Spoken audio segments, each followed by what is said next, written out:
거래를 할 때 패턴을 알고 차트를 분석하는 사람과 아니면 차트만 보고 거래를 하는 사람, 여러분들이 보시는 차트에서 패턴을 발견해 보신 적이 있습니까? 오늘은 이 패턴에 대해서 한번 이야기를 해볼 거고요. 한 번 형성된 패턴은 다음번에도 또 나오는 경향이 있더라. 이런 패턴의 법칙을 거래에 적용해서 시도를 해보면 조금 더 승률이 높아지더라. 이런 부분을 알고서 거래를 하면 뭐가 달라지는지 오늘은 이 부분을 알아볼 거고요. 자, 패턴 중에 가장 유명한 패턴, 하모닉 패턴 중에 몇 가지 종류가 있습니다. 그 중에 가장 빈번하게 출현되고 승률도 가장 높은 가틀릭 패턴에 대해서 오늘은 알아보겠습니다. 가틀릭 패턴.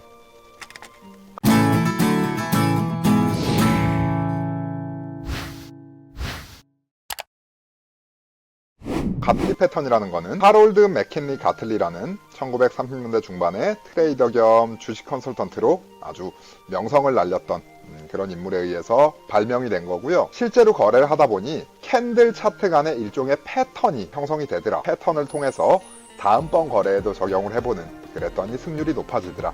이런 통계치들이 쌓여서 이제는 법칙과도 같은 패턴을 이용한 거래 기법으로 등장을 하게 된 거고, 그 중에 오늘 알아볼 게 가틀릭 패턴. 일단은 기본적으로 두 가지가 있겠죠. 첫 번째는 상승을 한 다음에 하락을 하고 그 다음에 어디까지 올라갈지 상승 구간에 거래를 하는 이런 패턴들이 있을 수 있겠고요.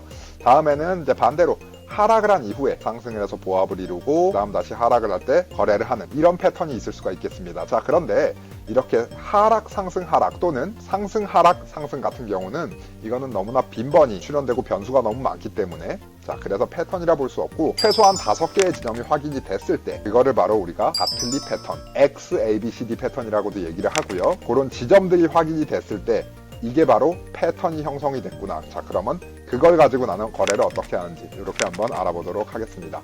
자, 우선은 지점을 찾는 게 굉장히 중요해요. 가틀리 패턴에서의 처음 지점을 X라고 우리가 표기를 한번 해볼게요. 자, 그러면 말씀드린 대로 두 가지, 상승으로 시작하는 패턴과 하락으로 시작하는 패턴 두 가지가 있겠죠. 자, 일단 하락부터 한번 시작을 해보겠습니다. 하락을 하죠. 두 번째 지점을 우리는 편의상 A라고 표현을 해볼게요. 자, 그럼 여기서 다시 이제 보합이 시작이 됩니다. 상승하는 구간까지 구간을 찾고 그 구간을 이 패턴에서는 B라고 얘기를 하고요.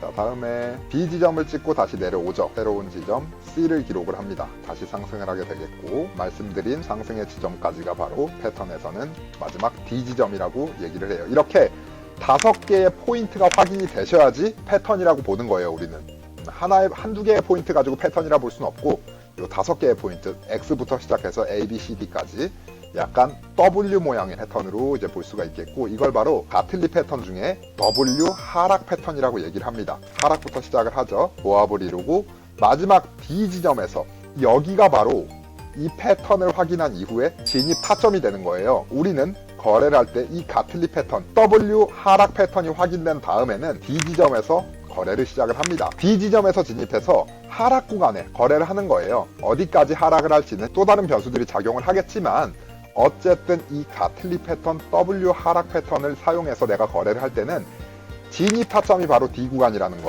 그리고 손절과 익절은 어떻게 잡아야 되는지 한번 살펴보도록 할게요. 각각의 구간을 우리가 어떻게 정할 수가 있는가? 자, 여기서 바로 피보나치가 사용이 돼요. 기본적으로 피보나치를 그릴 줄 알아야 되고요.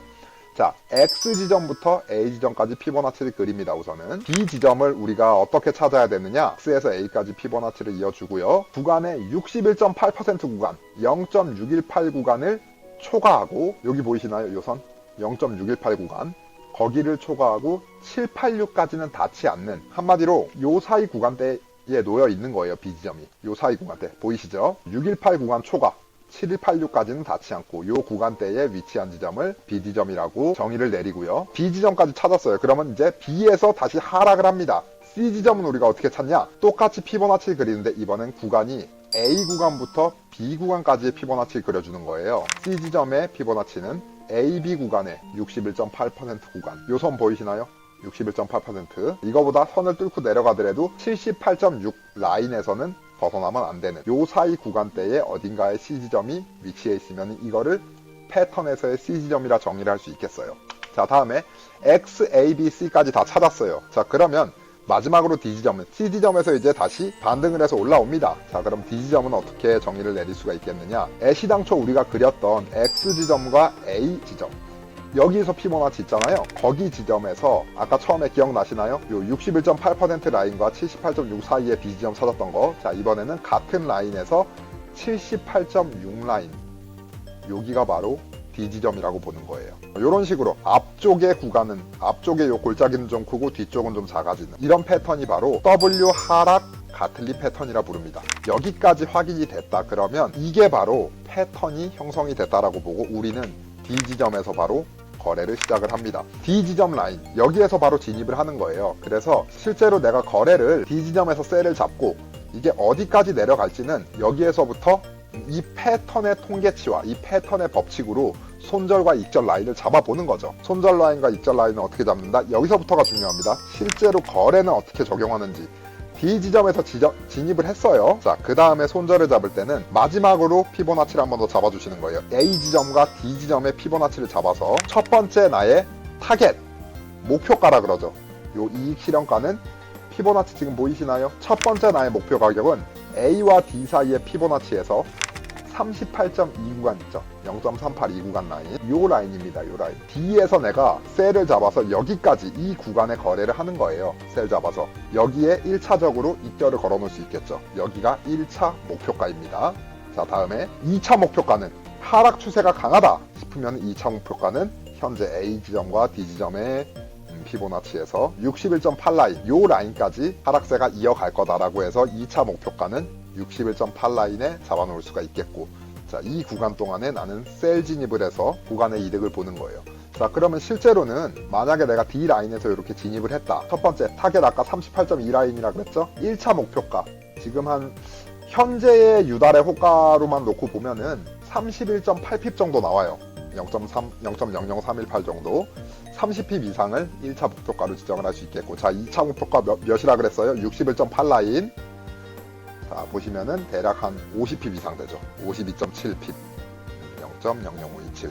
요 정도까지 2차 목표가는 잡을 수 있겠고, 하락의 추세가 강하다 싶으면은 여기까지도 익절을 볼 수 있는 거예요. 자, 그러면 중요한 거는 손절은 어디에 잡아야 되냐? 손절은 애시당초 시작했던 X지점, 요 지점 혹은 요거보다 조금 위에 잡아주더라. 요 라인. 자, 그럼 손절은 대략 한 27핍 요 정도에 잡아주는 거죠. 자, 거래는 이렇게 활용을 합니다. 가틀리 패턴을 가지고. 자, 우리가 지금까지 얘기한 이거는 모두 어떤 걸 가지고 얘기했다?